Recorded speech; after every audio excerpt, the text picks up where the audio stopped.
Hello everybody and welcome. And this is the Midnight McBride Show, show number 23. I apologise for everybody that watched the last show when we didn't have our clothes on, but it was relevant. It was to do with body image and naturism, so hope we didn't offend anybody anyway. I'm joined this week, it's the second ultra running show. The first one was show number 8, and I had Nicola Bruce and Gareth Kilshaw with me. And I'm joined again now by Gareth Kilshaw. Hello, Gareth. Hello, Patrick. How you doing? I'm good, thank you. Good. So, Gareth, you've been on the radio twice. You've been on this podcast. You're prolific in being famous. I'm not quite sure about that, No. but yeah. So, Gareth, we've quite a bit to talk about a lot of new things that are happening and how the world has changed, obviously, in the last few months and how that's affected ultra running. You know? Yeah, and the event industry in the whole. Yeah. It's definitely one of the industries that is the slowest to come back and has a lot of the most restrictions and a lot of change. So, yeah, so we've done a lot of virtual races, the way people are training, the way people are looking at future, what they do is I think has altered. Some of it for the good, some of it has taught people that they can go out there on their own, can do their own thing. It's taught people to respect the countryside a little bit, I think. It's taught people to understand they need to map read, they need to know where they're going. I think maybe, hopefully, it's helped people understand how much goes on to organise an event. So, yeah, like anything, I always try and take positives out of everything, and I think that's the only way to go and the way to go forward. Yeah. So, maybe we'll start with, we're going to talk about your journey. We'll get to that in a minute because of the things that have been happening with you. Yeah. Now you're vegan, now you're... Relax vegan. Well, you're vegan and the races you're taking on, some new challenges that you've got coming up and why you're doing those, the causes that are involved, the sponsorship that you've just taken on and, you know, you're getting a lot of help there and some really sexy kit, which we're going to have a look at as well. So we'll get to all of that, but let's start off by... So lockdown came in and GB Ultras, which is the organisation that we're both part of and you're an ambassador of. Yeah. Initially, when we did the last show, you'd stepped up to be sort of assistant race director. I did, yes. Yeah. Now you've stepped back down again and you've made that decision. So maybe tell us a little bit about that. Well, to put it as simple as it possible, you can't be assistant race director if there's no races direct. So we had a big year planned. We had new routes to look at, a lot of development. But because of the situation, it's definitely been about consolidating, keeping the company going, making sure that it's there in the future, making sure the community's looked after. So for me, there was a couple of things. I was a lot behind the desk. I wasn't doing much of what I liked. I wasn't people focused. That's, you know, my thing is interacting with people, getting out there. And my running was suffering. So I needed to make a decision and I felt that to help the company and go forward, it was best for me to step back down to the ambassador's role, which I really enjoy. Yeah. And I feel that my skills are more suited to at this moment in time. Yeah. You were an ambassador before you stepped up. Yes. Yeah. And you get to do a lot of the fun stuff, maybe less of the, how shall we say... The day-to-day stuff, dotting the T's and crossing the I's. Yeah. But also because there was no races, where I fitted into that role wasn't really there. So it was maybe what you'd just call a bit of bad luck or bad timing, really. It certainly was. Yeah. You took the step up just as the company had to rethink how it moved forward. Yeah, and one of the things I didn't want to do is put any financial strain on the company, and so by stepping down, I could take that wage out to the company, and because they didn't have to pay that $200,000 a year. Yeah, I'm sure that's what Wayne agreed. Yeah. So he must still owe me some on that. I'll get back to him on that. But so because there was none of that, there was Wayne didn't have to worry about that because Wayne did worry about trying to fit me in somewhere. We looked at different things that we could do, but it's just Wayne had enough to deal with and still does. So I'm always there for Wayne, supporting the company as much as I can, and also supporting my family. So I think things happen for a reason. So I left my job to take the job with Wayne. And because of that, I then stepped down. I found another job that I really, really enjoy. Not much stress at all. I work at Liverpool Docks as a cleaner on nights. Yeah. I work 4 nights a week, Monday to Thursday. So I have every weekend off for me running. I work with a great gang of lads. I've met, fantastic characters. Liverpool Dockers, some of the best people I've worked with, some of the most friendliest. And I suppose because you're on nights, if you're then going to run in a 24-hour period like most people do, they're doing it after work, it starts going dark, and you'll be running in daylight. Yeah. So that's good. Yeah, and also I always, because I've always done shifts, I do think being able to work through the night definitely helps you especially in the 100-mile races. It gives you that insight of going through the night. Your body's used to it. So there's all them factors, but it also made me and Cal reevaluate what we wanted to do, where we want to be. And we'd been mulling it over for a while, but we've definitely decided that we really want to finish up in a few years' time, where retire quite young, go and live in Scotland. We've just not decided yet. We're not decided in the Scotland borders or the Highlands. We've still got plenty of time to look, but we want to get a nice house with a bit of land. We want to grow veg, do a bit of microbrewing, do some running, some fishing, get back to nature a bit more, take all that stress. I mean... What you're saying, it's almost mine, Willow's roadmap. It's the same. It's exactly the same. I mean, Carol works for social services, so she has a very stressful job. And at the moment, it's extremely stressful. She's worked a lot. She's worked really hard to get where she is. So it'd be nice for her to be able to have that time back and enjoy life, Maybe, Gareth, tell us about, how does a virtual race work? Because I know GP Ultras now, this year, predominantly bar maybe 2 races, which I think is Snowdon and Scotland. The races are all now virtual races, and everything else next year hopefully going back to being, a physical race. But how do the virtual races work? I don't know. And a big question for me was, if you're running a virtual race but you're not doing the actual route, surely the climb could be very different for different people. Yeah, the elevation definitely is different. So a virtual race works basically as we give you a distance to cover, or you choose a different distance. So we have gone with our race series. So we started, as we do, with Chester and work all the way to G2E at the end. So the last virtual race of our series this time is G2E, next week end. Yeah. And what you'll do is you choose from a 5K to a 100-miler. So we've managed to put other races in. So we've also used the GB race tracker. So we can put you on the map, and you can we split the race over 5 days. So you choose where you want to run and how far you want to run. So let's go for the 50-miler, which is the most popular. So you choose the 50-miler. So it starts at 8 o'clock on a Saturday morning, and then you've got till 8 o'clock Thursday morning, 5 days, to complete that 50 miles. Right. And you can choose where you do it, what elevation, and how many miles a day you do. So it's a lot more flexible, and it's to get a lot more people with things the way they are, giving people maybe an introduction into the ultra world without making them go and run the first 50 up steep hills. Definitely. And what it is doing as well is people who do run ultras, who maybe have lost a bit of the mojo, a bit of the training pattern, it's giving them some emphasis to get back into training, because they know they've got to do 50 miles in 5 days. Yeah. So they're getting out and they're doing that 50 miles. And then we've found what they've done is maybe the first 1 or 2, they've done it over 5 days. Yeah. And then they've said to themselves, I'll do it over 3 days. Yeah. And then quite near the end, we're having quite a lot doing it in one go. Yeah. The elevation, that's up to you.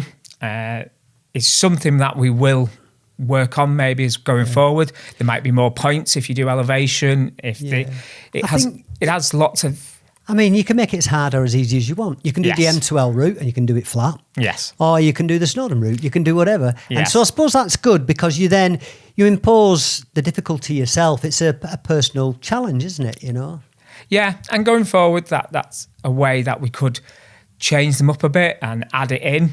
And because we use Race Tracker, so you set off on Saturday morning and you do 10 miles. You go back into the email, you log in, it's got your date and your time. You log your date and your time and your mileage and your picture of your evidence of how you've done that. And it moves you 10 miles. And then your name, just like on the day when you're on the tracker moves you along, will move you 10 miles. So they say that takes you just past checkpoint 1. So when you go on the map, you can see you're on checkpoint 1. You can see Nicola Bruce has left me and she's on checkpoint 3. She's done 30 miles. Again. Yeah. So she's done 30 miles and I've done 10. So then I go, well, I'll have to catch Nicola. Yeah. So the next day I go, well, I'm doing 25 miles to try and get in front of Nicola. So we use the map that way. And obviously that helps people see where they are, see the routes as well. So they can look at the routes. And hopefully, as it gets better and people get out more, they can get onto the routes. So they're matching the routes with the elevation. Do the actual route then, can't they? Yeah. I mean, if possible, you can actually go and do the actual route, can't you? You know, of course. You can now, yes. Yeah. Am I right in saying that all the races are now virtual? So even the hundreds are virtual, and also the Scotland, the Ultra Great Britain, there's a 215 version of it as well, or was? Is that right? We've done all of them, and that's where Rixo came in. They were very kind to offer us their product as first prize, which is cuff guards, recovery cuff guards. Which maybe tell us how they work. I've no idea what they are. Well, like compression sleeves that you have. I had, when I did Ironman, I put these, what do you call them? They're like compression socks. Or they go from your ankle to your knee. Yes. And they're supposed to, help the circulation. Yeah. Well, these work on the same principle, but I find, and I think this is what they found, is if you wear them during a race, they're compressing them muscles that you're trying to use. Yep. So can work against you. Some people swear by them, some don't. But what everyone does realise is after the race, if you compress them muscles, that certainly helps. If you can compress them with ice, it helps even more. So what Rixo have done, invented a cuff guard for after you've finished, you get out the freezer. Yeah. It's got ice packs built into the thing. That's what they are. I could see something in it. I didn't know what they were. Yeah, so they've got ice packs built in. You put them on for 20 minutes. They compress and ice your shins at the same time and your calves and give good results. So is it for recovery? It's just for recovery. It's not for running in. Yeah. It's the recovery company. They're working and developing all the time. They started off. Cameron, who's the head of the company, was a rugby player, right? And broke his neck playing rugby. Whoa, yeah. So he's come through it that way and got into physiotherapy. Then he was in the army working as a physiotherapist, and this is where his background has come, and he works with recovery. And they like to work with not professional athletes. They like to work with professional athletes, but they like to work with the saying is everyone's an athlete. Yeah. So they understand that there's a lot of people out there who put in just as much effort as a professional athlete, who also need the same kind of recovery, the same kind of gear. So, it's a lot easier for Stephen Gerrard to recover after a match because he's got his physio with him, he's got his ice bath. He doesn't then have to go and do 12 hours at the docks that night. So that's the way I come in from. How does it work? So if you're doing a virtual race, we'll just go back onto the virtual races. You get a GB tracker, so a GB Ultras tracker. No, you don't get a tracker. No? No. You track yourself. So you do your miles, so you do Strava or Garmin. Okay. You just go onto the map. So when you load down, so we use the software side of things. Yeah. So the map and that, we use that side. So when Carol was crewing me last year, she would go onto the map and see where we was up to, see where me and Nicola was up to, getting where we was coming into a checkpoint. So that side of the map and that side of the software is what we use for people to see how they're progressing along. So we've done Joggle, which was 825 miles, so wasn't done overnight. Yeah. So people are still running that. That's gone over 3 months, so you can see people split all down the country on the map that way. So that's how the software, the trackers at the moment aren't used at all because posting them out, getting them back every 2 weeks. I know they're expensive, aren't they? Yeah, they're expensive. If one goes missing, it's it is a big deal. Yeah. Tell us maybe, Gareth, about some of the races you've got coming up, because I know you're going to do what there is a race every year called the Leeds-Liverpool Canal Race, and you're doing that route, but you're doing it for a good cause. Yeah. Yeah. Well, as I said, I've gone working at Liverpool Docks, and their chosen charity for the year is, no doubt, the Royal National Lifeboat Institution. Right. Obviously goes hand in hand with the dockers. Yeah. One of the ladies who works at the docks also volunteers at the lifeboat. So it's a natural choice for them. Like everything else, it's suffered through donations, not being able to go out, collect money, do fundraising, all the normal things. So it really is needs some funding. So I said, well, I know what I can do to help. I can go and do a run. So they was all like, oh yeah, what are you going to do? So I said, well, the Leeds to Liverpool Canal is a bit of a love-hate relationship with me. Yeah. You're finishing Liverpool, I'm assuming. No, we're going the other way. We're going the other way because my daughter lives in Leeds. Right. So we're going to start in... get lift home then? Yeah. Yeah. So we can start in Liverpool and finish in Leeds. And one of the reasons for that is because when I first started ultra running, the Lee branch, so the Lee goes onto it. It's not part of the canal, but it's a branch off it. So I run up and down there all the time training. Yeah. When I decided one morning that I was going to go and do an ultra distance, I went out the house with my pack on and said to Carl, I won't be long. And I went out and I run a marathon distance along the canal, turn around and run back. Yeah. So that was my first ultra distance, and it was along the Leeds to Liverpool Canal. The only problem with that for me is I've done them. I did the Canalathon on my first year, which was last year, 2019. I'm not a big fan of out and backs. Because you get there and you think, oh no, I've got to do it all again. A loop for my mind is much healthier. Yeah, yeah. But GB Ultra love an out and back. I know, at the worst place. Yeah. The end of the Chester 100, there's this little out and back. Yeah. It's only about 5 miles, but it feels like 100. Yeah. You know? So that's why I picked it. There won't be an out and back this time. I'll be starting at Liverpool and finishing in Leeds. And I will be, straight line. And that's the reason for doing that and for the good cause. I'm doing it at the weekend of my birthday. So my birthday's the 8th of November. Yeah. So the Saturday is the 7th. So I'll be starting at 6 o'clock in the morning. I'll be following race conditions. So the actual race you just said gives a 40-hour cut-off. Yeah. I'm going to drop that down to 34 hours. Yeah. So just put a little bit more pressure. I will come and see you, Gareth. I mean, it's a race I've always wanted to do. It's the race that got me interested in ultra running. I've never actually done the race in the end, but that was the race. I read about it and I always fancied doing it. And assuming that, I'm here, I'll come and see you on the That'd canal. be great. Oh, yeah. Because I know it helps when somebody stands naked on top of a bridge, doesn't it? Yeah. No, you keep that for your other show. Yeah. Lycra's enough for ultra running. The little stretch of canal you talked about going from the Leeds-Liverpool to Lee, that's on the Bridgewater, isn't it? Yes, that is. Yeah, beautiful. That beautiful stretch of canal. Yeah, yeah. I nip on and off that quite regular. Yeah. But I do a loop, pick up the canal and then pop off the canal, not an out and back. Yeah. Well, me and Nicola are going to recce the route. I can't talk her into doing it. She does not like flat running. She doesn't like canal running.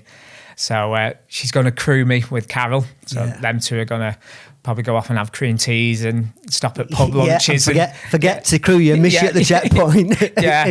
Leave me some water at the side. Or anything. Yeah, leave me some water at the side and some Halibos. He'll be okay. So we're going to do the recce of the routes. So we started 2 weeks ago in Liverpool and we did the first 30 miles. Tomorrow we're going to go and do another 25 miles. We're going to leave a car at the end and run to the car. And over the next couple of weeks, we'll just recce all the routes just to make sure we know what's what, check where they can meet me, check the foot in the ground. And we always like to recce a route and see it before we do it. I'm the same, definitely, absolutely. So, Gareth, we'll talk about the fact that Nicola's now doing your training plan, is that right? She is, yes. Yeah. How does that work? Well, I always think Nicola would be an ideal coach. She loves the science behind it. She loves all the graphs. She loves looking at the mileage. She's always been very good when we've done races of saying we'll do 4-minute miles here.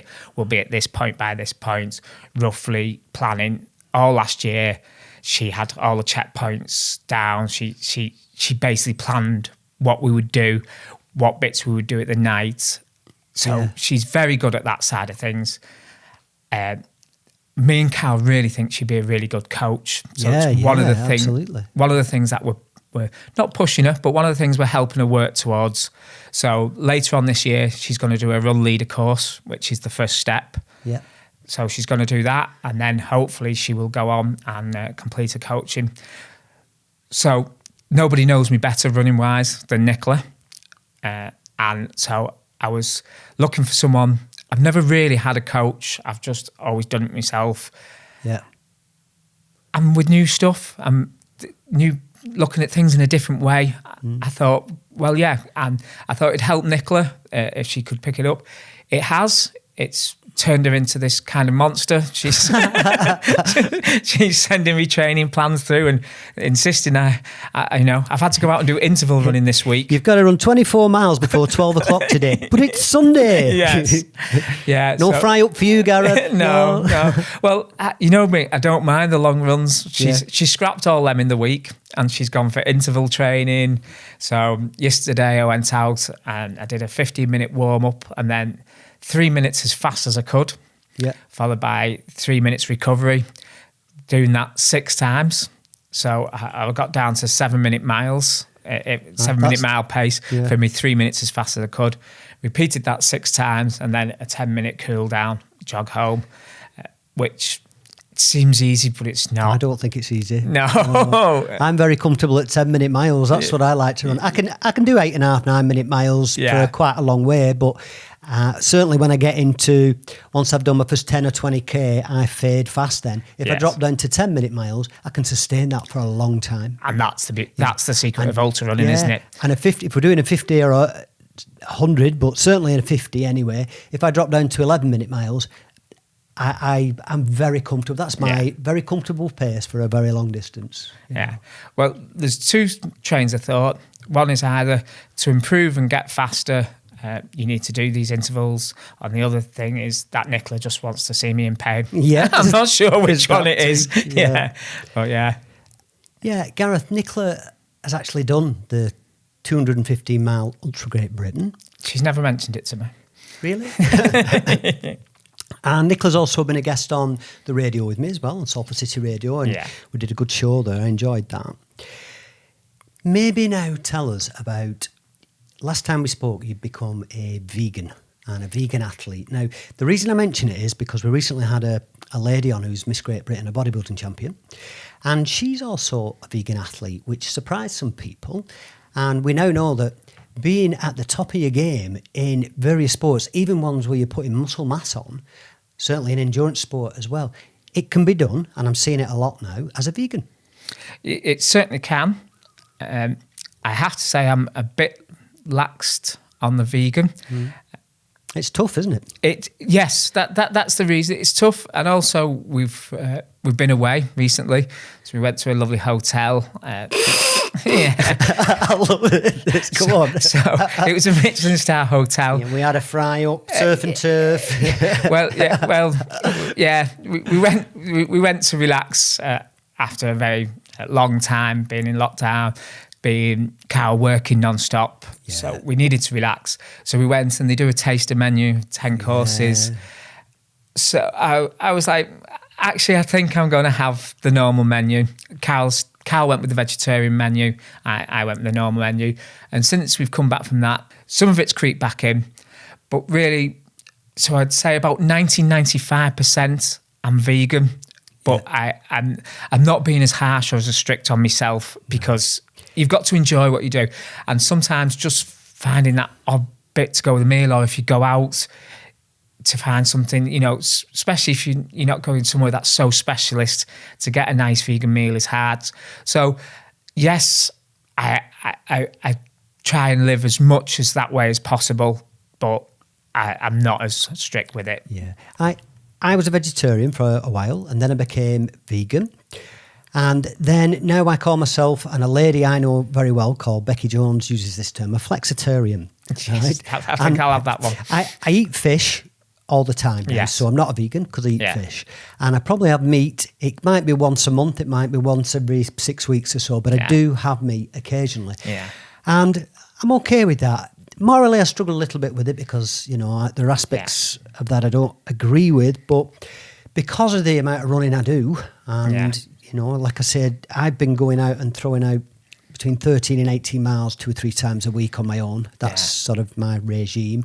There's nothing too hard and fast about it. I just run when I feel like it. That's good, yeah. It's been quite nice because I was registered with a lot of races this year, and then they got pulled and they flipped to the virtual side. So I've not been doing the races. So it means that I don't have to hit a 30-mile run 7 days before I'm going doing a 50. Those kind of limits that I set myself have eased off. So in some ways, I've enjoyed it more. I've still done some biggish runs, but there's no pressure. Yeah. I'm not training for a fixed goal, But with the diet, I do have meat occasionally, and that's okay. Yeah. And I think you've touched on. I've heard you talk about drinking before, and I'm the same with that. We started off at the beginning of the year to try and go sober for the year. We've laxed on that a little bit. Maybe the hotel had a lot to do with this kind of thing, But we was going away. We wanted to, so we went. We had some nice wines. We don't drink in the week. We might have a drink.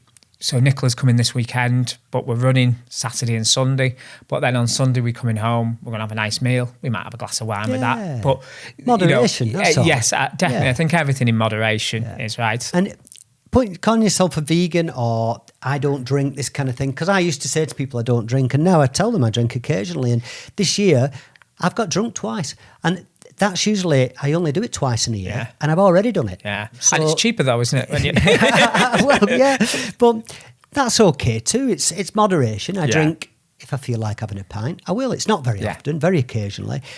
But in the last, I hadn't really drunk this year. I hadn't been drunk.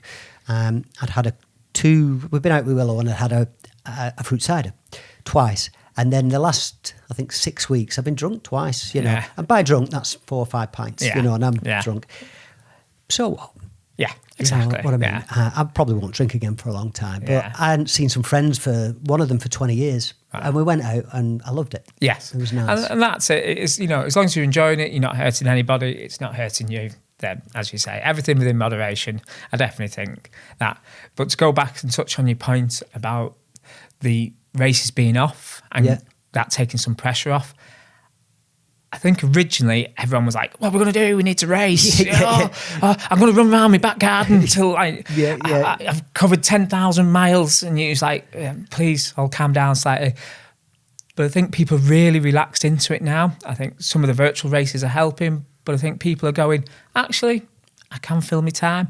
I can't wait to get back and join the races again because we meet other people. We get to do things together. We all go, oh, we've achieved this. Or, oh, did you do this race? Did you do that? But I think people are actually going, I can go out and enjoy myself. I can go.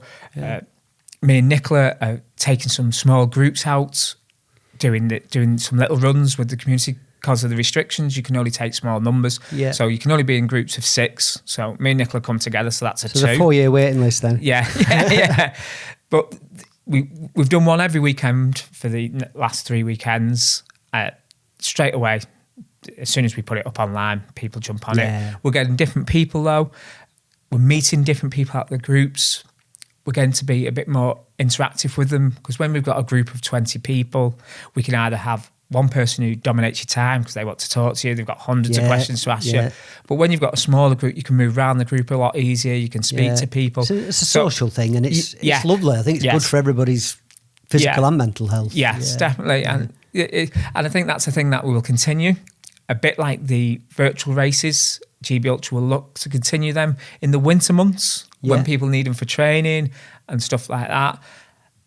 The big ones people seem to like to do. So like the joggle, where it goes on for a couple of months and they do big mileage. People seem to like them. So I know Wayne, he's got loads of ideas spinning around in his head. But it is, I think that's one good thing that it's come out of it, that, people have seen there's different things. And as you said, people who never thought, people who could run a 10K or have suddenly come into the group and gone, oh, what's this? So I can run a 10K, and then they've gone, so next time I could run a 50 miler, but I could run it at 5-10 milers. Well, I could do that. And then, it's made it more accessible for a few people. Open the door. So the virtual races are maybe a soft landing for those that want to get into an ultra. Yes. And what was really good is people's come into the community and they've seen what the community's like, seeing how welcome it is, seeing how much support and help's there.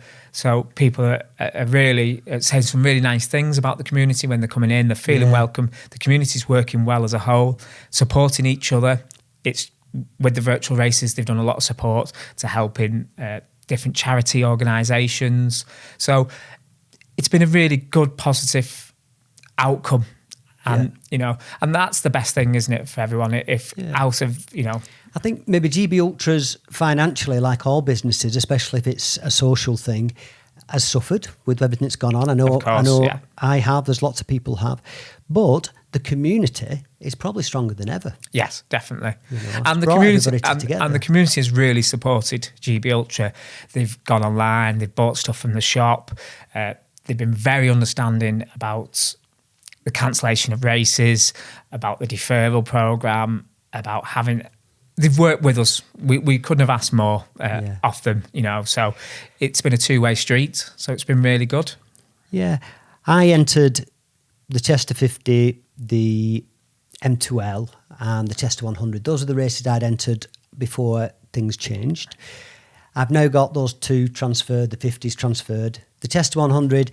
I'm not doing, but I've got a voucher, so I can now use that for 2 more 50s next year. Yeah. So I think I've only got to register for the Scotland one, and I've got all 5 50s in the bag now for next year. So I think I'm going to go just for the Grand Slam on that. No, brilliant. And I'm probably throwing maybe the Chester 100, because if you're going to do 100, that's a good place to start, isn't it? Definitely, yeah. And that's one me and Nicola hope to target next year, to do our sub 24 hour. Yeah, I was just glad to finish it. Well, I've done it twice now. The first time I was just glad to finish it. Yeah. Obviously, then once you've done that, you go, oh, well, I finished it. Can I just... So I run it with Nicola. We were aiming for a sub 24 hour. At a certain point in the night, we were like, no, we're not. We just want to get to that finish line. I want to take these trainers off. And I think we did just over 25 hours. So that's one There's a big thing people probably don't realise with... If you're doing a 100-mile race, it's a big learning curve, because if you've done a 50, you think, and then maybe you do a couple of runs, you get to 60, 70 miles, you think, I can do this. But what happens with the Chester 50, as you go into the night and you're running through the field, the dew comes in and your feet get absolutely soaked. There may be a way around it, but, your feet get soaked. And then what happens is the skin, you're gonna struggle with your feet, and even if you put fresh socks on, your trainers are still wet. You can put fresh trainers on, but they'll get wet again. And that element for me was something. There's only one way to really figure that out, and that's to do it. Yeah. And my feet were in bits when I finished it. It was tough. Yeah. Even though it's a flat race, there's elements that you can't foresee, isn't there? Yeah. Running through the night, the temperature drops. The dew comes in on the grass, etc. And you're running through the fields. And the other one with the Chester 100, which is a big hit, is getting lost, because I don't know anybody that didn't get lost at some point, because there's aspects of it at night, even though I'd done the recce at night with you and Nicola. It was about a 27, 30 mile recce run. Thought, no problem, do it in the pitch dark again the second time, and I got completely lost. Like we've said about ultras, it is a mind game. So I think what a lot of people do is they get into the night, it starts getting dark, it starts getting cold, and they focus in on that, and they focus in on all that negativity, and they focus in, my feet are wet, and what I focus in there is I go, well, this means the sun's going to come up soon. Oh yeah, because it's gone dark, so the sun's going to come up. So then I'll feel warmer, I'll be this much closer to the end, and I think that's what you've got to do. You've got to be able to turn it round, and you've got to say, no, okay, so this is really taking me this way. I need to turn that on its head and uplift it the other way and say, well, I'm glad it's gone night, because that means I'm closer to the end, because then that's closer to the sunrise. Absolutely, I'm the same. What I mean easy to say here. Yeah, you have to go through that process. You've got to figure it out, and the only way to figure it out, you've got to do it. Yeah. And for me, a massive thing was when the sun came up, I thought, I'm going to actually finish this race. I'm going to do it, and then you start feeling elated, your energy levels go up, and you're on it, You might be hobbling, but you're... But if at 3 o'clock, when it's the darkest and it's the wettest and it's the coldest, and you go into that village hall. That's lovely and warm. You don't want to come back out again, do you? So that's a very long break for most people. Yeah, so you've got to, good timing sometimes. If you need to say, come on. Yeah, if you get in that village hall at 2 and you're out again, that's maybe a bit better than getting in at 3, because 3 o'clock's really the witching hour, and you get, oh, well, actually, do I want to leave here? There's a few people that don't get back out. No. There's another race called the Goat, and that just has one checkpoint. It has a couple of water stations dotted. It's a 55-mile race, but it's 10,000 feet. It's in the remotest part of Northumberland, so it's quite often it snows there, and that has, and I'm sure they do it on purpose, halfway round it has a building that has a roaring fire and hot soup and settees, and that's the only checkpoint. That's a really bad idea. Yes, and a 50% dropout rate at that point. Halfway, nah. Yeah, So yeah. Maybe tell us about the thorn in your side, Gareth, and that's the 215-mile race against Scotland. 2 attempts, issues on both occasions. Yeah. And this year, it's not there in a physical race. Yeah. So next year's got to be your year, has it? It might be mine. Might be mine next year too. Well, going back to the point about Nicola training me, and so the first time that I've had somebody actually train me, other than my PT, who's always trained me on my strength and conditioning, which is brilliant. What's he called, Gareth? Rob Bond, and he's at the Mill and Fitness Nutrition. He has his own gym. He's the strength and conditioning guy. He has his own gym. So I go to him. There's just me and him in the gym. There's nobody else. There's just one person at a time. You go in, do your gym session, come out, the next person goes in. So I've worked with Rob quite a while. He's been brilliant. I'm back with working with him again now after having a few weeks off because of the lockdown. And I'm just now again getting back to where I was. I'm feeling all the benefits of that. So so knowing that I have that on the strength and conditioning side, I thought, let's go for a coach then. Obviously, I've said of Nicola because she knows me the most. So she's specifically training me for this canal race. So I'm just focusing on that. So this is going to be the emphasis on the race across Scotland. That's going to be the main race. I'm not going to do loads of other races throughout the year. Just going to do some build-up races to it. I think maybe last year the thing was you did a rake of 50s, a rake of really big recce's, a rake of other runs anyway, the 100-mile Grand Slam, and then right at the end, threw in the 215. Yeah. So your body's got to feel that. Yeah, it has. And, there's different approaches. But so this time is slightly different approach, purely going for this is prioritising that one race. This is my A race. Everything else is going to be tailored around getting this. And I'm going to run it with Nicola. So we're going to run it together. Because your secret weapon, isn't she? She is my secret weapon. And we've done the Grand Slam together. So to cross the line of the 215 together will be fantastic. Yeah. Carol's going to crew us.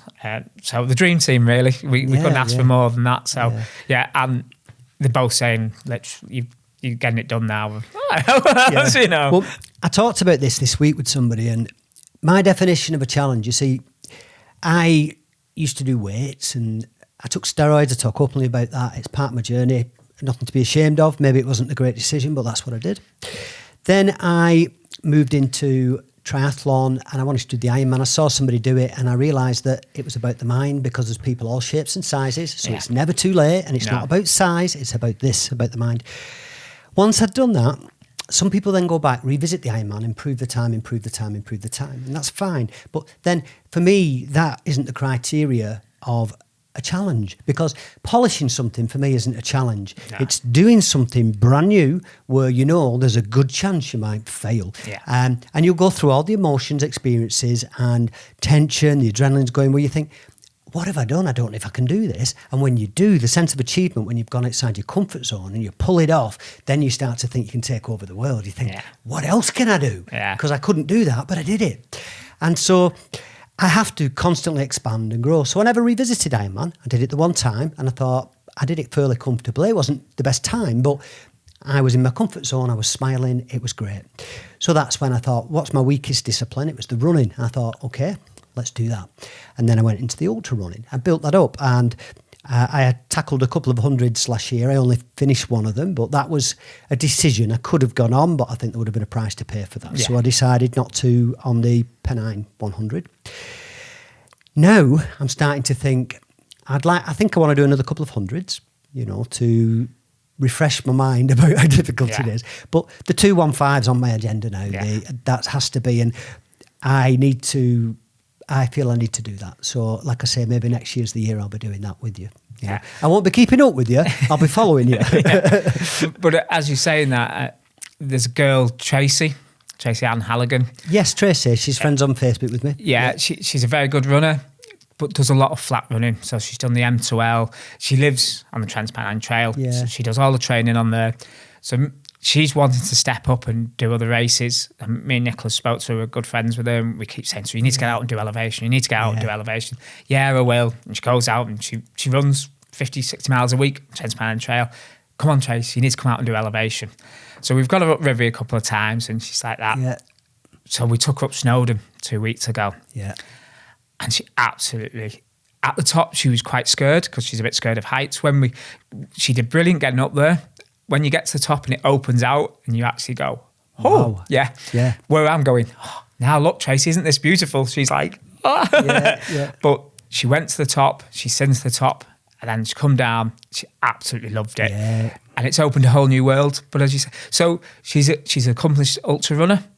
But now she wants to be an accomplished mountain ultra runner. So it's a new challenge. Yeah. It's, I'd seen Tracy throw out 50s for fun. No major problem. Yeah. But relatively flat 50s. Yeah. When you start throwing in the hills, initially I started with flat races. That's why I did the Canalathon, because I think you've got to start somewhere. But 4 out of my 5 runs now are generally, I might do a flat run if I'm just having a rest day. I do a 10, 12 mile run, low grade. But the majority of my runs now, I find the steepest hill I can find. Yeah. It's regularly up River, but there's others as well that are steeper. And I even do, if I do like a 13 to 14 mile run, the first 6 or 7 miles will be up the whole way. Because I like coming down in the second half. Definitely. But yeah, once you start doing the hills, you feel you really have to push yourself then, and your lungs are ready to burst and it feels good. And the views you get, the rewards when you get up there. So this weekend we're going to the Yorkshire Three Peaks and she's coming there for us. And that's the other thing that me and Nicola love doing when we take these groups out is when you take someone and show them something for the first time. So when we took Tracy up Snowdon, she'd never been there. She'd never been to Snowdonia. She'd never seen any of it. So when we took her there and we said, we're going to there. And she's like, we can't get up there. And it's like, we can. It's not as far. Just think of your 50 milers, Tracy. Did you think you could run a 50 miler? No. But you went out, you trained, and then you went and you run to the first checkpoint and you thought, oh, I've bit a bit off. I said, and we're going to climb that and we're going to do the same. So before you know it, we'll be up to this bit. And we showed her each step as we went and cut each, and we cut it down and within no time, you're at the top. Yeah, because I remember, Nicola, when you did the Brecon Beacons, which is your favourite race, or was the 100-mile race there, Nicola was scared of heights. And so you did the section in there. That was Snowdon. Oh, was it Snowdon? Snowdon. Brecon Beacons is a lot more rolling hills. Gradual. Yes, where Snowdon is proper mountain. You went out with Nicola and did a night run just to conquer those nerves. Yeah. And part of that wasn't on the night run, but part of that Heather Terrace, she was always very frightened on. She skips along there now when we go. She's up running and chatting and talking on talking on Facebook Live to the group and everything on there. So you conquer your fears, get out there, do it. Ultra makes you address those where you've got doubt or where you've got fears. So it could be fear of heights and fear of, can I do this? I'm not good enough and all these things. And it's so many other benefits to ultra running besides the physical aspect. Yeah. And as we've said many times, that translates into life, doesn't it? Yeah. If you conquer your fears, if you go out, if you tackle things, if you face them fears, if you gradually do them, you can work through them. You may need some help at some points to do that. Like Nicola needed some help getting up Heather Terrace. Yeah.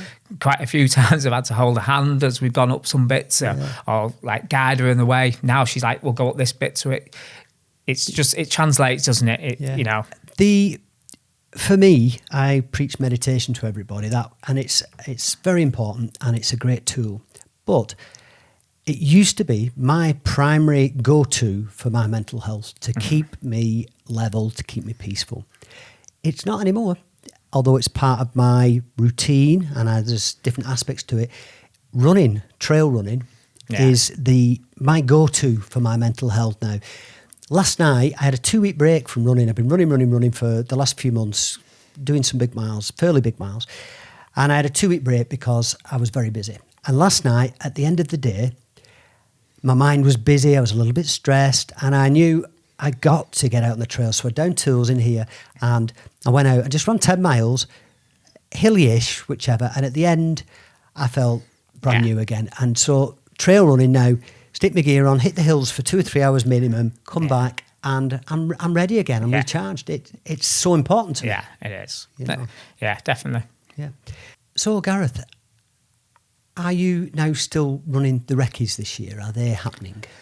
Well, because it's a big part for a lot of people pre-race day, you know, when you want to maybe experience part of that route and you do it with somebody that knows what they're doing and where they're going, and you run the recce's, don't you? GB Ultras do the recce's. Yes, we do.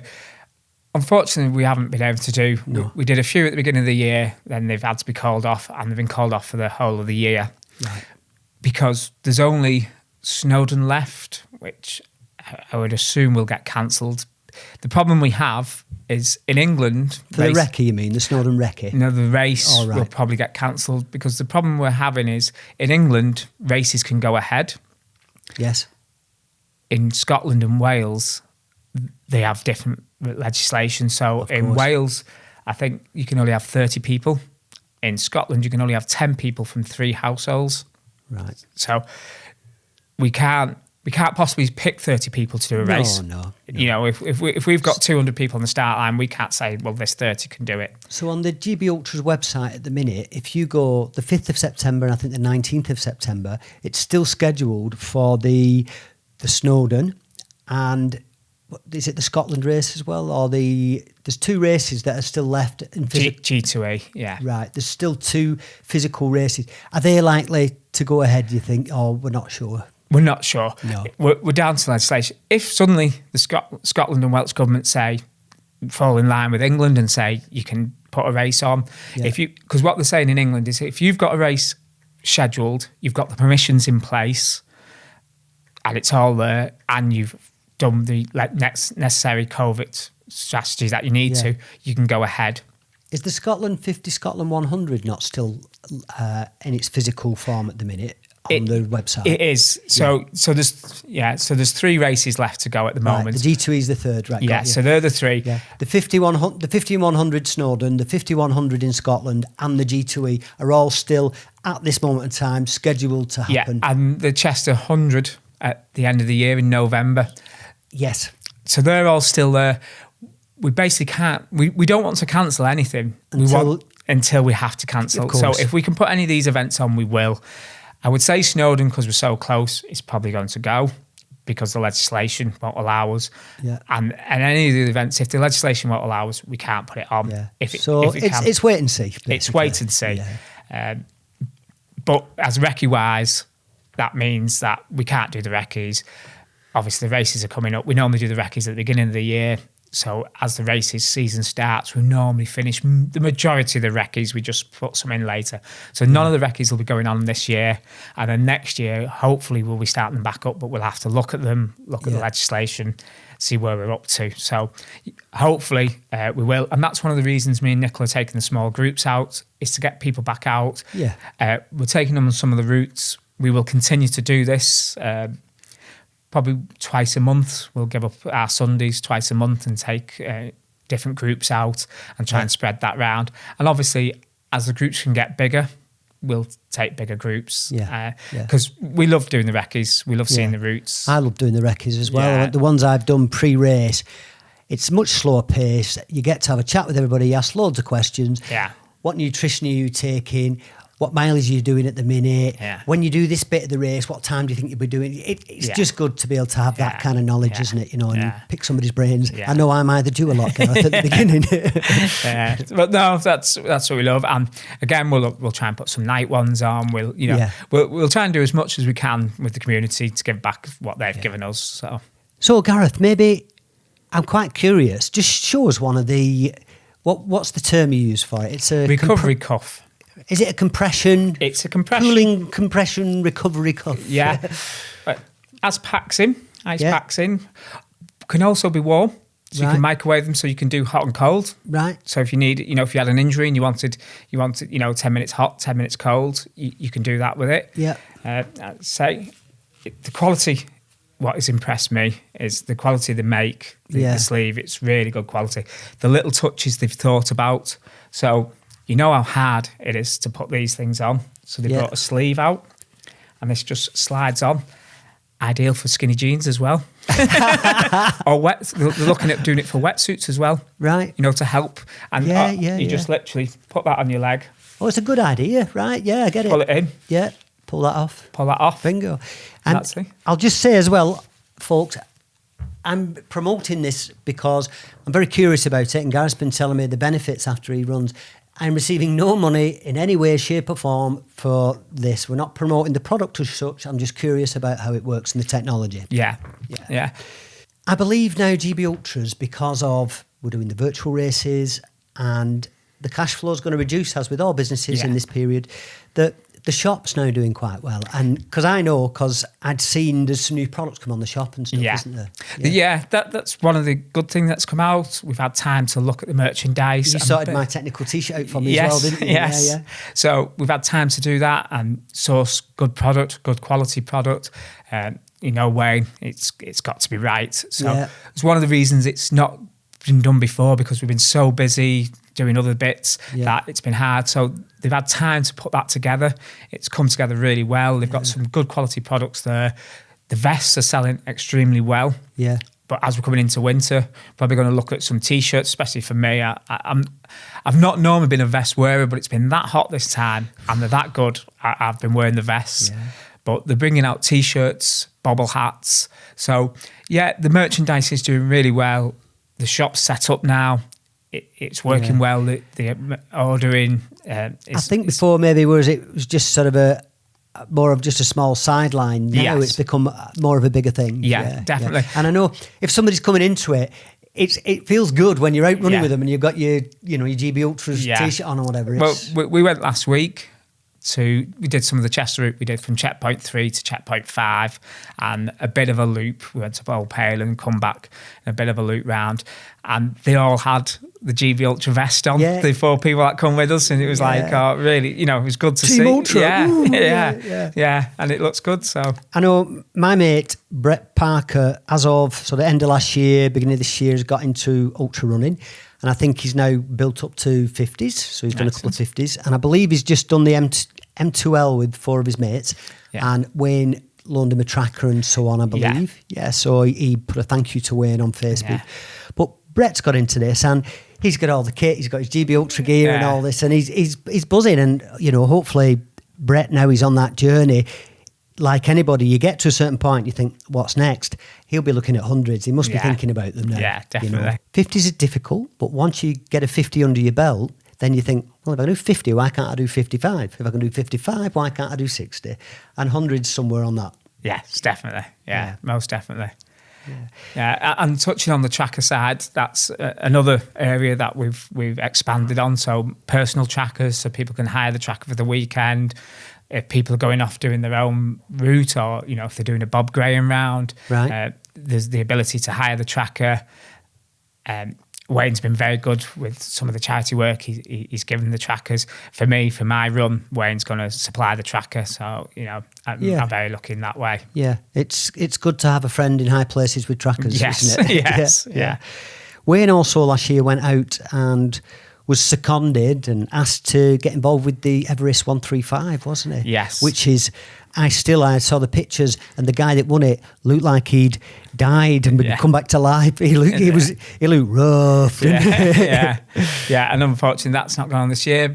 But again, that's a company that we're connected with. That's a race that we're connected with, that Wayne helps out on, helps advise, and I'm sure that will continue and hopefully next year that'll go on.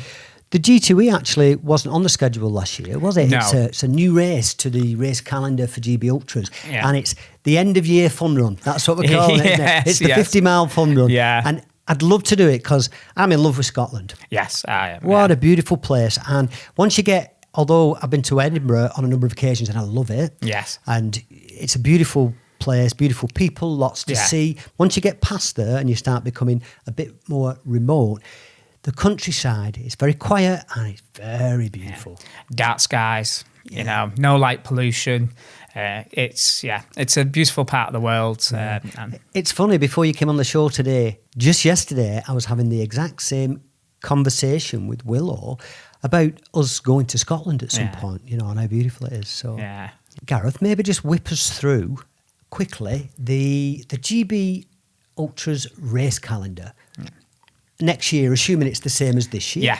Yeah. So for next year, we hope again to start with the Chester 50, not 44 miles and not mud. We're hoping for a nice Chester 50 start to the year. My friend did that this year as well, Chris Reddy.